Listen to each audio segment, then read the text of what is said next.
জগন্নাথ বিশ্ববিদ্যালয়ে ভর্তি পরীক্ষার আগে মানে হচ্ছে সবার একটা টেনশন থাকে যে রিটেন নিয়ে কি করব, রিটেন নিয়ে কি করব, কিভাবে আসলে পরীক্ষায় আসলে লিখবো বা প্রস্তুতি কিভাবে নিব। কারণ জগন্নাথ বিশ্ববিদ্যালয়ে তুমি বললে যে মাঝখান দিয়ে একটা গ্যাপ ছিল, গুচ্ছতে থাকার কারণে রিটেন ছিল না।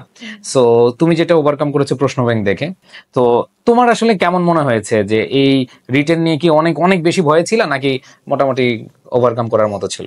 রিটেন নিয়ে ভয় আমি কোনো সময় ছিলাম না। আমার রিটেন আমার প্লাস পয়েন্ট ছিল, যেটা আমি অলওয়েজ মনে করতাম। হুম তো আমি নর্মালি যেহেতু ঢাবি থেকে ঢাবির অনেক স্ট্যান্ডার্ড ফলো করে হুম জগন্নাথ বিশ্ববিদ্যালয়, হুম ঢাবির বিভিন্ন কোশ্চেন ব্যাংকে দেওয়া থাকে যে কি কি প্রশ্ন হয় না হুম হয়।